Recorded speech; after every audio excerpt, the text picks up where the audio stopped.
विद्यार्थियों, बीए प्रथम वर्ष की इस कक्षा में आपका एक बार पुनः स्वागत है। आज हम आपको आपके पाठ्यक्रम में संकलित भक्ति काल के श्रेष्ठ कवियों में गिने जाने वाले महाकवि सूरदास के विषय में जानकारी देंगे और जो पद्यखंड, जो पद आपके पाठ्यक्रम में लगे हुए हैं, उनमें से कुछ पदों की हम व्याख्या करेंगे। विद्यार्थियों, जैसा कि आप जानते हैं कि भक्ति काल में समानांतर भक्ति की दो शाखाएं प्रवाहमान रही हैं, एक निर्गुण भक्ति शाखा और दूसरी सगुण भक्ति शाखा। निर्गुण भक्ति शाखा के दो भेद हुए हैं, ज्ञानाश्रयी शाखा और दूसरा प्रेमाश्रयी या सूफी काव्य परंपरा। इसी तरीके से सगुण भक्ति शाखा, इसके दो भेद हैं, राम भक्ति शाखा और कृष्ण भक्ति शाखा। सगुण भक्ति शाखा से तात्पर्य है, इसके अंतर्गत वे भक्त कवि आते हैं जिन्होंने ईश्वर के साकार रूप की उपासना करने का संदेश दिया। हमारे यहाँ ईश्वर की आराधना करने के दो मार्ग प्रत्यक्ष रूप से रहे हैं। एक वे लोग जो ईश्वर को निराकार, सर्वव्यापक और प्रतिमा रहित मानते हैं। वे मानते हैं ईश्वर निराकार है, निर्गुण है और सभी के हृदय में, पूरी सृष्टि में व्याप्त है। दूसरे वे लोग हैं जो ईश्वर की साकार रूप में, यानी विग्रह के रूप में, एक उसकी मानवीय परिकल्पना के रूप में आराधना करते हैं। सूरदास जी सगुण भक्ति शाखा के कवि हैं। सूरदास जी ने अपनी रचनाएं ब्रज भाषा में लिखी हैं। इनकी प्रमुख रूप से 3 रचनाएं हैं, सूरसागर, सूरसारावली और साहित्य लहरी। सूरसागर एक विशाल ग्रंथ है। ये कहा जाता है कि इसमें बहुत पद थे, लेकिन आज भी लगभग 10,000 के आसपास ये मानते हैं कि पद सूरसागर में थे। सूरदास महाप्रभु बल्लभाचार्य के शिष्य थे। महाप्रभु बल्लभाचार्य और उनके पुत्र गोस्वामी विट्ठलनाथ ने अष्टछाप की स्थापना की थी। उन अष्टछाप के कवियों में सूरदास सर्वश्रेष्ठ कवि हैं। ये अष्टछाप के कवि सभी कृष्ण भक्त कवि हैं और इन्होंने कृष्ण की विभिन्न लीलाओं से संबंधित रचनाएं लिखी हैं। सूरदास की रचनाएं उनमें सर्वश्रेष्ठ रचनाएं हैं। सूरदास ने कृष्ण की बाल लीलाओं का बड़ा मनोहारी चित्रण किया है। इसलिए कहा जाता है कि सूरदास वात्सल्य के सम्राट थे। या शुक्ल जी ने कहा है कि सूरदास जी बाल मन का कोना कोना झांक आए थे। यह केवल इसलिए कहा जाता है कि सूरदास की रचनाओं में बाल लीलाएं, बाल क्रीड़ाओं का बड़ा सूक्ष्म और विशद विवेचन मिलता है। सूरदास जी आचार्य वल्लभाचार्य के शुद्धाद्वैतवादी दर्शन और पुष्टि मार्ग से प्रभावित थे। इसीलिए जब सूरदास जी का देहावसान हुआ, वो गोलोकवास हुए, तो उनके गुरु वल्लभाचार्य जी ने कहा था कि देखो पुष्टि मार्ग का जहां जात है, क्यों कि वो पुष्टि मार्ग के श्रेष्ठ कवि थे। पुष्टि का तात्पर्य होता पोषण तद अनुग्रह, ईश्वर की कृपा को प्राप्त करना, ईश्वर के अनुग्रह को प्राप्त करना। विद्यार्थियों, महात्मा सूरदास जन्मांध थे कि बाद में अंधे हुए, यह विवाद की बात है। अधिकांश विद्वान ये मानते हैं कि वो जन्मांध नहीं थे, बाद में किसी कारणवश अंधे हुए, जबकि कुछ विद्वान ये भी मानते हैं कि वो जन्मांध थे। जो भी हो, लेकिन वो कृष्ण भक्त कवि थे। आगरा के पास रुनकता नामक गांव के रहने वाले थे और वहीं पर गौ घाट पर रहते थे और भगवान की भक्ति के पद गाया करते थे। ये कहा जाता है कि सूरदास जी महाप्रभु वल्लभाचार्य से मिलने से पहले निराकार भक्ति के पद गाया करते थे। जब महाप्रभु वल्लभाचार्य मथुरा से आगरा की ओर आए और वो रुनकता रुके, उन्हें किसी ने बताया कि यहाँ एक गौघाट पर, यमुना के घाट पर एक अंध महात्मा रहते हैं जो बहुत अच्छा गाते हैं। वल्लभाचार्य जी ने जब ये सुना तो उनके मन में जिज्ञासा हुई, कौतूहल उत्पन्न हुआ और वो मिलने के लिए सूरदास से गौ घाट पर पहुंचे। वहां पहुंचकर वल्लभाचार्य जी ने सूरदास से कहा कि हमें कोई पद सुनाओ, कोई भजन सुनाओ। तो सूरदास जी ने उनको एक भजन सुनाया और उस भजन से वल्लभाचार्य जी बहुत प्रभावित हुए और ये कहा कि ये रोना धोना छोड़ो और कृष्ण की भक्ति के, कृष्ण की लीलाओं का गान करो। कहा जाता है कि सूरदास ने कहा कि प्रभु, मैं तो कुछ जानता ही नहीं हूं, मुझे कुछ कृष्ण भक्ति के विषय में पता नहीं है। तब महाप्रभु वल्लभाचार्य जी ने सूरदास को श्रीमद् भागवत के 10वें स्कंद की कथा सुनाई और ये कहा जाता है उस कथा को सुनने के बाद सूरदास ने कृष्ण की भक्ति संबंधी पद लिखे और उन पदों का गायन किया। सूरदास के समस्त पद गेय हैं। आज भी संगीत के माध्यम से उनको अच्छे स्वर में गाया जाता है।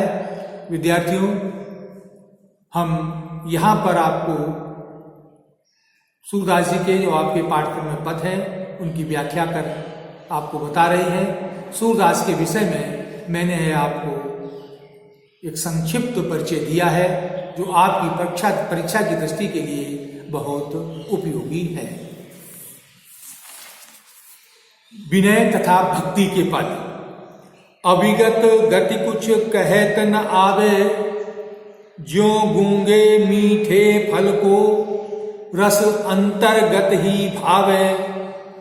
परम स्वाद सब ही सुनिरंतर अमित तोष उपजावे। मन वाणी को अगम अगोचर सो जाने जो पावे।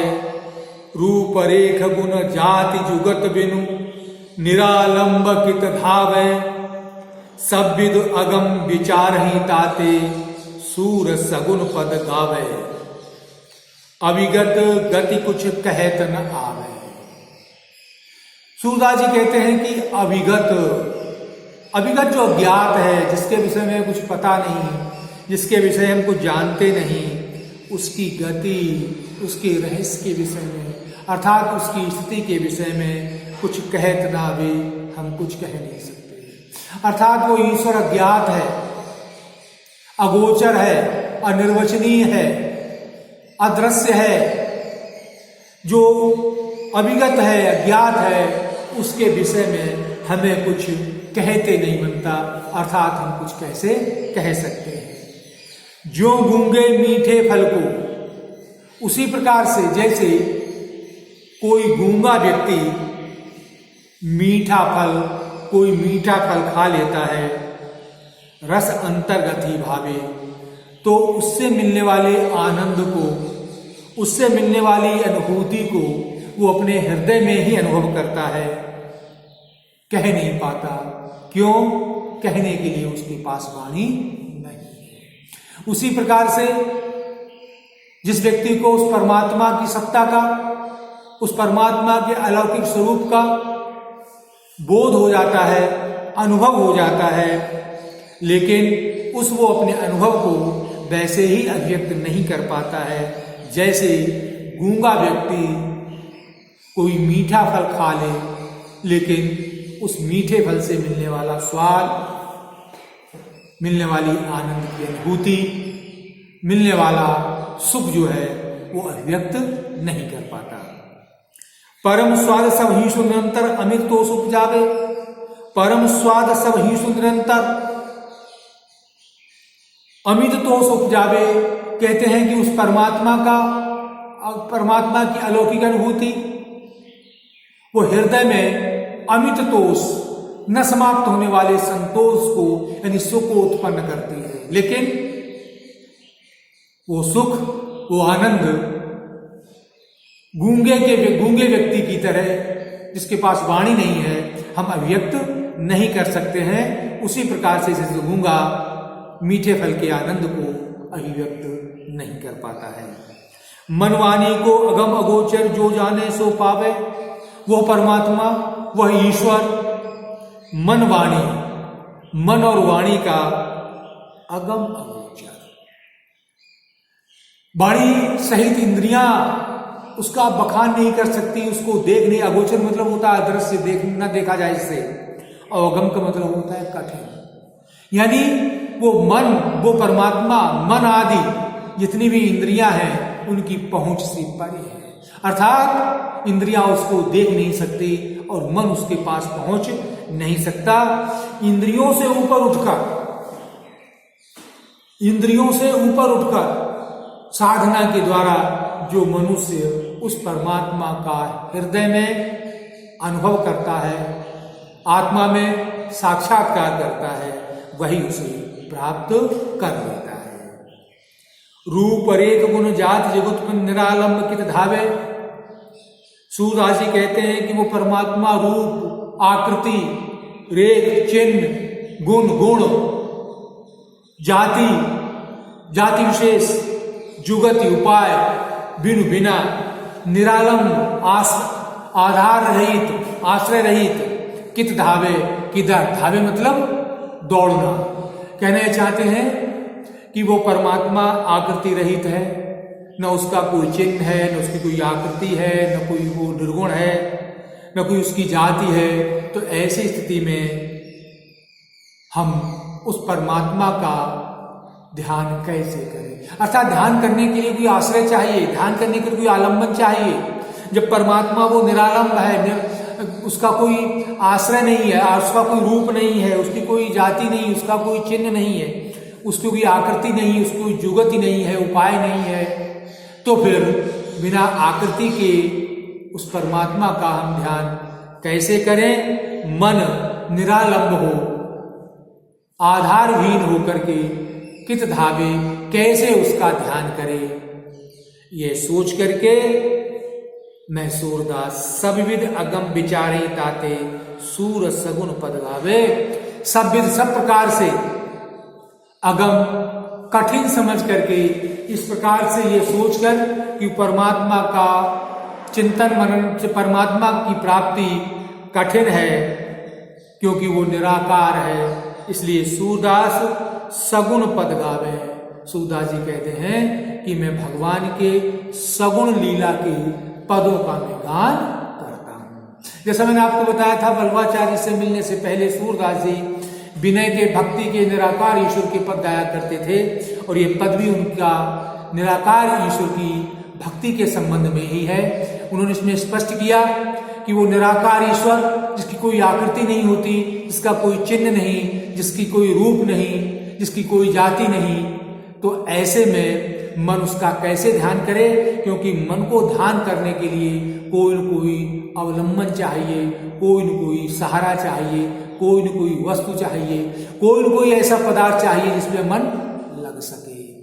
इसलिए मैं सभी प्रकार से ये जान करके कि निराकार ईश्वर का ध्यान करना कठिन है, उसकी उपासना करना कठिन है, उसके गुणों का गान करना कठिन है। सूर सगुण पद गावे, मैं सगुण भगवान की भक्ति के पदों का मैं गायन करता हूं। तो विद्यार्थियों, सूरदास के ये विनय और भक्ति के पद हैं जो सूर सागर से लिए गए हैं। इनमें ब्रज भाषा का प्रयोग है और कवि सूरदास ने भगवान के सगुण पद के गान करने की, सगुण लीला के गान करने के कारणों का उल्लेख किया है और ये स्पष्ट किया है कि वो निराकार ईश्वर अगम और अगोचर है। अगला पद देखिए, और भक्ति संबंधी जो भी पद हैं उनमें शांत रस होता है। आज हम एक एक कर टरियों, कै तुम ही कै हम ही माधव, अपन भरोसे लरियों। हों तो पतित सात पीढ़िन को, पतित हों निस्तरियों। अब हों उघरी नाचो चाहत, बिरद बिन करियों। कत अपनी पर तीत नसावत, मैं पायो हर हीरा। सूर पतित तवहीं उठिए, प्रभु जब हंस दे ही भोरा। हों तो पतित सात पीड़िन को, पतित हो निस्तरियों। आज हों एक एक कर टरियों। आज हों मतलब मैं, एक एक कर टरियों, कि आज मैं एक एक कर कहना ही चाहते हैं। देखिए, इन पंक्तियों में सूरदास ने भगवान कृष्ण के प्रति सखा भाव की भक्ति का निवेदन किया है।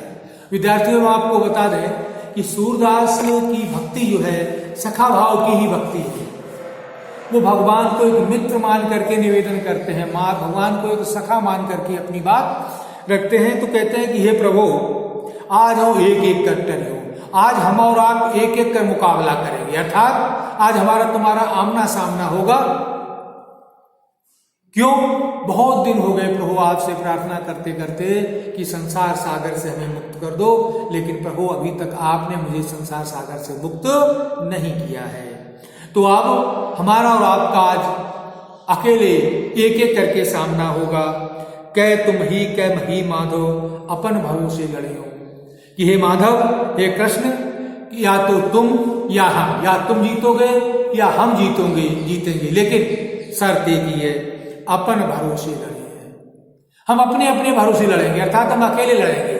न मैं किसी की सहारा लूंगा और न आप किसी का सहारा लेंगे, लेकिन आज हम और आप अकेले अकेले लड़ेंगे। क्योंकि बहुत दिन हो गए आपसे प्रार्थना करते करते, आपने मुझे भी संसार सागर से पार नहीं किया है। विद्यार्थियों, ये बात, इस तरीके की भाषा में बात, इस तरीके की शैली में बात कोई मित्र से ही कह सकता है, स्वामी सेवक स्वामी से नहीं। इसलिए सूरदास की भक्ति सखा भाव की भक्ति है। क्यों? वो मित्र की तरह बात करते हैं।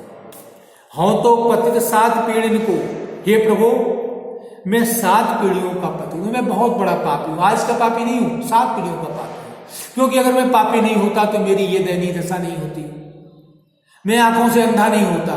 तो मैं तो 7 पीढ़ियों का पापी हूं। पतित हो निस्तरियों, और पापी होकर के ही, पतित होकर के ही मैं रहना चाहता हूं। क्योंकि मैं जान गया हूं कि हे प्रभु आप मेरा उद्धार अब नहीं करेंगे, क्योंकि बहुत समय हो गया प्रार्थना करते करते, अभी तक तो आपने मेरा उद्धार किया नहीं है, और मैं तो 7 पीढ़ियों का पापी हूं। हाँ उघड़ नाचो चाहत, अब मैं आज नंगा नाचना चाहता हूं, मतलब आज सारी बातें स्पष्ट कर देना चाहता हूं, उघड़ करके, अर्थात मैं आज पूरी तरीके से सारी बातें खोल देना चाहता हूं। क्यों? क्योंकि आप मेरी प्रार्थना सुन नहीं रहे हो, तो अब मैं पूरी बातें साफ साफ कह देना चाहता हूं। बिरद बिन करियों, लेकिन हे प्रभु आपको मैं आज यश रहित कर दूंगा। बिरद कहते हैं यश उपाधि। क्या यश? ये प्रभु आपकी प्रतिष्ठा है, आपको लोग दीन बंधु, दयालु, दीनोद्धारक, संसार से पार करने वाले प्रभु के रूप में जानते हैं। आपकी दीनबंधु उपाधि है, लेकिन आज मैं आपको यश विहीन कर दूंगा।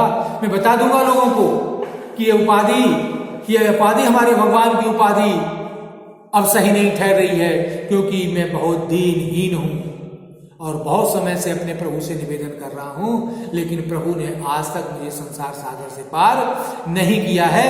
तो इसलिए हे प्रभु, आज हमारा तुम्हारा आमना सामना होगा, अर्थात आज हम सारी बातें स्पष्ट कर देंगे।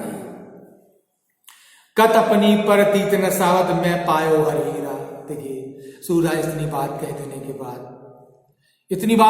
के बाद बड़ी विनम्रता से फिर कहते हैं, कत अपनी परतीत न सावत। हे मेरे प्रभु, अपनी परतीत, अपना विश्वास क्यों तोड़ते हो? अर्थात हे प्रभु, आप दीन बंधु हो, दीन दयालु हो, संसार सागर से पार करने वाले हो, गरीबों पर कृपा करने वाले हो। तो ये तुम्हारा जो विश्वास संसार में है, इसे बना रहने दो, अपनी इस प्रतीत को नष्ट मत करो और मुझे संसार सागर से पार कर दो। मैं पायो हर हीरा। हे प्रभु, मैंने तो आपको ऐसे पाया है और इस तरीके से मैं आपको अपने हृदय में संजो कर रखता हूं, इतना अधिक मैं आपसे चाहता हूं उपमलंकार, जैसे हीरा, जैसे कोई कीमती हीरा प्राप्त कर लेता है तो उसको छोड़ना नहीं चाहता। तो हे प्रभु, आप मेरे लिए हीरे हो और मैं आपको किसी तरीके से छोड़ूंगा नहीं, लेकिन हे मेरे प्रभु, अपने विश्वास को बना रहने दो। जो आपका विश्वास है दुनिया में कि प्रभु गरीबों पर कृपा करते हैं, दीनों पर कृपा करते हैं, दीनों पर दया करते हैं और गरीबों को, दीनों को, जिनका संसार में कोई नहीं है, उन्हें संसार सागर से झटपट पार कर देते हैं। तो हे मेरे प्रभु, ये विश्वास बना रहने दो। सूर पतित तब ही उठियो, प्रभु जब हंस गए हो पीरा।